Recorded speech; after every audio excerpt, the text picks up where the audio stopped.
السلام علیکم ویورز۔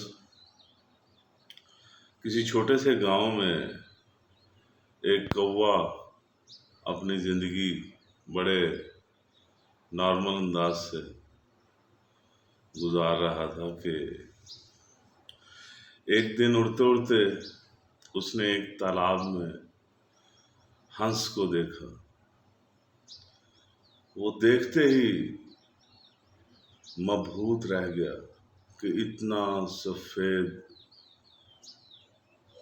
جو ہنس ہے وہ تالاب میں تیر رہا ہے۔ اس نے اپنی طرف دیکھا اور پھر اس کی طرف دیکھا تو اس کے دل میں یہ احساس پیدا ہوا کہ میں کتنا کالا ہوں اور یہ کتنا سفید اور شفاف ہے۔ اس جیسا خوبصورت جانور شاید ہی کوئی اس دنیا میں ہو۔ تو وہ اڑتے اڑتے اس ہنس کے پاس گیا اور اسے کہنے لگا کہ تم بہت خوبصورت ہو، تمہارا سفید اور شفاف رنگ دیکھ کر میں دنگ رہ گیا ہوں، تم جیسا خوبصورت پرندہ شاید ہی اس دنیا میں ہو۔ تو کوے کو دیکھ کر ہنس مسکرایا اور کہنے لگا کہ میرا بھی یہی خیال تھا جب تک کہ میں نے ایک طوطے کو نہیں دیکھا تھا جو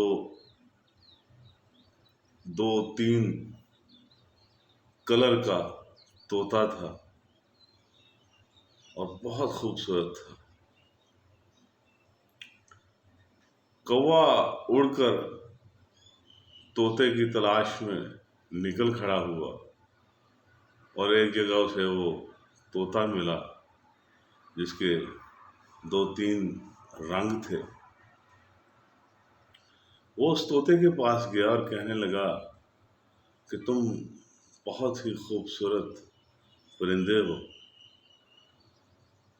اور تم جیسا خوبصورت شاید ہی کوئی اور پرندہ ہو۔ طوطا مسکرایا اور کہنے لگا میرا بھی یہی خیال تھا، لیکن جب تک میں نے مور کو نہیں دیکھا تھا میں یہی سمجھتا تھا کہ میں دنیا کا خوبصورت ترین پرندہ ہوں۔ کوا حیران ہوا،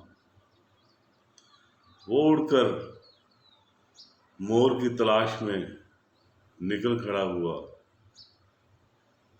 اڑتے اڑتے چڑیا گھر کے قریب سے جب وہ گزرا تو اس نے دور سے مور کو اپنے پنکھ پھیلائے رقص کرتے ہوئے دیکھا تو وہ فوراً اڑ کر مور کے پاس چلا گیا۔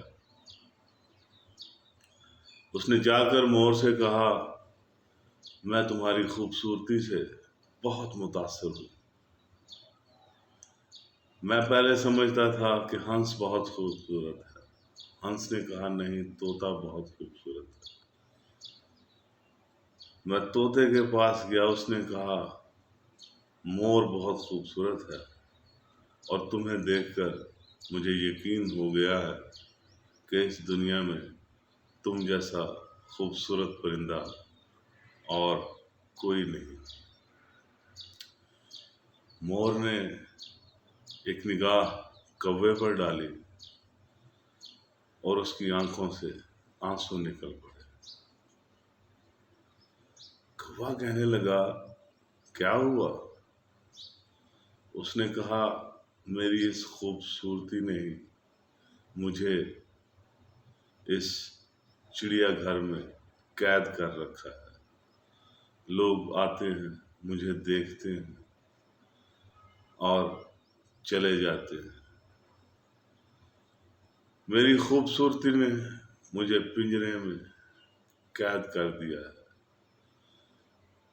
اور کبھی کبھی یہ قید مجھے اتنی تنگ کرتی ہے کہ میں اپنے دل میں سوچتا ہوں کہ کاش میں ایک کالا کوا ہوتا، کسی کی نگاہ مجھ پر نہ پڑتی، میں اپنی مرضی سے اڑتا، اپنی مرضی سے جاگتا، اپنی مرضی سے اپنا دانہ دنکا چنتا اور اپنی زندگی بسر کرتا۔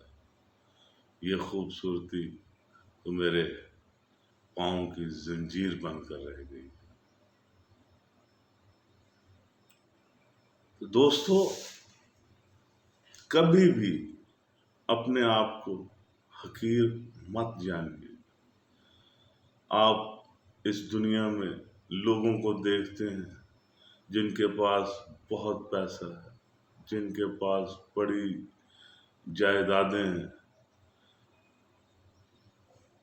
اور اس وجہ سے آپ احساس کمتری کا شکار ہو جاتے ہیں کہ شاید ہم ان سے کم تر ہیں، ہمارے پاس رزق بھی کم ہے، گھر بھی چھوٹا ہے، گزارا بھی مشکل سے ہوتا ہے۔ یہ لوگ ہیں جنہیں پیسے کی کوئی فکر نہیں، ان کی زندگی میں کوئی مسئلہ نہیں، لیکن اگر آپ ان کے اندر جھانک کر دیکھیں گے تو آپ کو احساس ہوگا کہ یہ ہم سے بھی زیادہ دکھی لوگ ہیں۔ اور دوسری بات یہ ہے کہ خدا تعالیٰ نے ہر شخص کو ایک علیحدہ کوالٹی عطا کی ہوئی ہے جو کسی اور میں نہیں۔ بھیکا صاحب فرماتے ہیں کہ بھیکا بھوکا کو نہیں، یعنی بھوکا کوئی بھی نہیں ہے، بھیکا بھوکا کو نہیں، سب کی گٹھڑی لال، ہر ایک کے گٹھڑی میں لال ہے، قیمتی موتی ہیں، گرا کھول جانے نہیں، اس بد بھے کنگال۔ صرف ان کو گرا کھولنے نہیں آتی، اسی وجہ سے یہ لوگ کنگال ہیں۔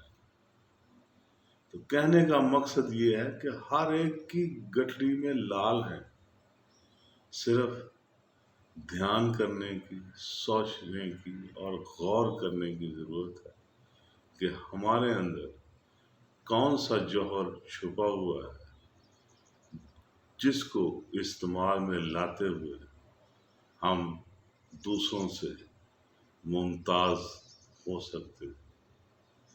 ہم سب کو